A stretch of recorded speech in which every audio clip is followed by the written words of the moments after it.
pendidikan, saya kira tadi bagus. Kita menurut saya pemerintah resikonya terlalu besar. Bagaimana agar pendidikan online itu bisa berjalan minimal sampai akhir tahun atau mungkin sampai pertengahan tahun? Pak, persiapan pendidikan di Kota Tegal di masa new normal ini bagaimana, Pak? Ya, jadi pemerintah Kota Tegal seperti yang saya sampaikan, pada prinsipnya kita sudah mempersiapkan sistem operasi prosedur bagaimana pendidikan Kota Tegal andaikan saja kita sudah melaksanakan secara offline. Ya, jadi tadi saya bicara, nanti saya kasih juga ke panjenengan bagaimana SOP yang kita lakukan. Namun perlu dipahami bersama karena pandemi ini belum berakhir, menurut kami yang paling tepat adalah sekarang adalah edukasi secara online. Tapi yang benar-benar online, bukan sekedar memanfaatkan WA ataupun teknologi yang lainnya. Jadi kita harus mengedukasi dulu bagaimana gurunya memanfaatkan teknologi, menggunakan video conference ataupun menggunakan aplikasi-aplikasi video conference seperti Zoom, Live Meet ataupun yang lainnya. Yang kedua, bagaimana infrastruktur? Apakah semua guru mempunyai notebook, kemudian mempunyai PC, atau setiap murid juga sama mempunyai notebook atau PC? Andaikan itu semua sudah ada, sudah bisa, baru kita bisa bicara bagaimana materinya. Karena materinya mesti kita siapkan. Setelah itu kita bicara apa? Bicara jaringan telekomunikasinya. Harapannya tentu saja saya berpikir kita menggunakan lokal loop saja agar bisa dimanfaatkan untuk hanya Kota Tegal saja, sehingga cost biaya lebih rendah. Tidak perlu lagi kita menggunakan aplikasi-aplikasi luar negeri yang notabene kita menggunakan bandwidth harus luar negeri. Contoh kalau pakai aplikasi Zoom itu kan kita sebenarnya dari Indonesia, Singapura, Amerika, balik lagi itu paling seperti itu. Jadi bandwidth luar negerinya lebih mahal dibandingkan dengan local bandwidth. Kalau kita pakai local loops, ya hanya untuk Kota Tegal saja pasti mungkin lebih murah, bahkan bisa dikatakan gratis kan begitu. Nah, kita harus cermat, cerdas memanfaatkan teknologi untuk kepentingan online ini. Harapan saya ide ini sampai kepada provinsi, sampai kepada pemerintah pusat agar silakan mungkin juga boleh Kota Tegal dulu kita jadikan pilot project untuk memanfaatkan teknologi informasi dalam pembelajaran online. Karena kita hanya perlu lokal loop di sekitar Tegal saja, yang manfaatkan itu saya hanya perlu satu server saja kasih di tempat Kominfo untuk tempat-tempat materi-materi pembelajaran baik SD, SMP maupun SMA kalau diperlukan, ditaruh di lokal seperti itu, nanti diakses semua guru, kemudian dibelajarkan kepada semua muridnya.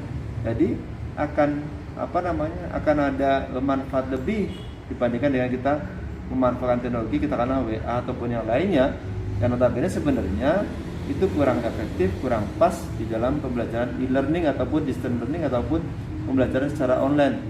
Jadi kalau kita mau di dalam wabah pandemi ini, tentu saja yang paling pas adalah menggunakan secara online. Tapi online-nya ini yang kita bisa pikirkan. Men-training guru how to use video conference, men-training anak-anak how to use video conference, ataupun yang lain-lainnya. Setelah itu baru jalan. Nah, ini ada waktu ini, Juni sampai Juli. Saya kira 1 bulan sudah lebih dari cukup kalau kita sama-sama mempunyai itikat baik ataupun kesepakatan bersama untuk bagaimana pembelajaran online dilaksanakan. Berarti meskipun sudah diizinkan oleh Dinas Pendidikan Provinsi, belum ada niat untuk melakukan sekolah ya Pak? Ya, saya katakan ya, kita masih berpikir 2 kali untuk membuka sekolah secara offline.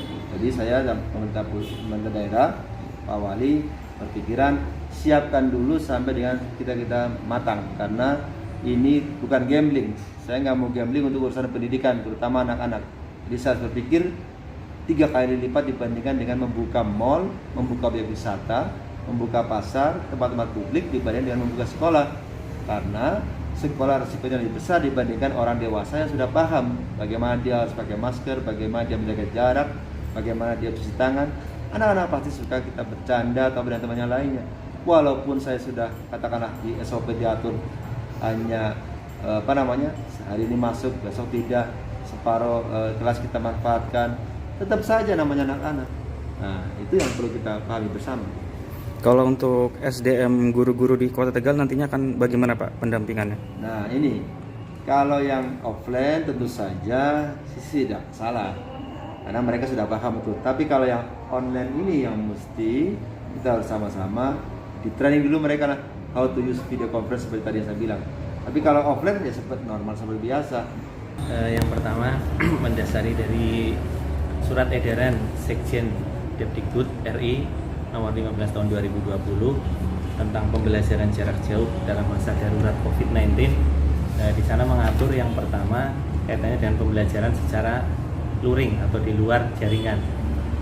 Untuk kesiapan pemerintah Kota Tegal, sesuai dengan apa yang disampaikan oleh Bapak Wakil Wali Kota Tegal, sudah kita siapkan protokol kesehatan pada area pendidikan melalui 6 langkah protokol kesehatan pada area pendidikan.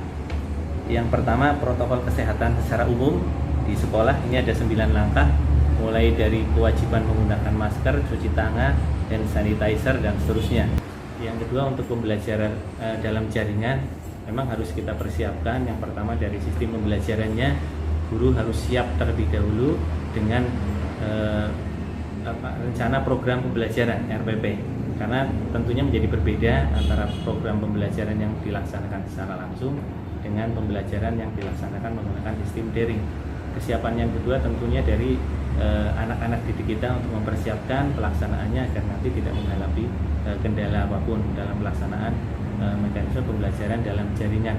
Yang ketiga, sarana prasarana pendukung ini juga dari pihak sekolah juga harus dipersiapkan, kemudian dari masing-masing satuan pendidikan melalui guru, tenaga pendidik maupun kependidikan dan murid juga harus dipersiapkan sejak dini. Untuk itu kami sudah mengeluarkan surat edaran dari Dinas Pendidikan Kota Tegal untuk memulai pendataan. Yang pertama, pendataan kesehatan siswa, kemudian yang kedua pendataan kesiapan guru, kemudian kesiapan sekolah untuk menghadapi sistem daring ini, dan juga perkembangan mekanisme pembelajaran yang selama ini sudah dilaksanakan. Itu semua nanti akan kita evaluasi sejauh mana optimalisasi pelaksanaan pembelajaran yang sekarang sudah dilaksanakan. Tentunya evaluasi itu untuk dasar pelaksanaan kegiatan-kegiatan pembelajaran dengan sistem daring yang akan dilaksanakan ke depan. Saya kira itu pernyataan dari kami. Terima kasih.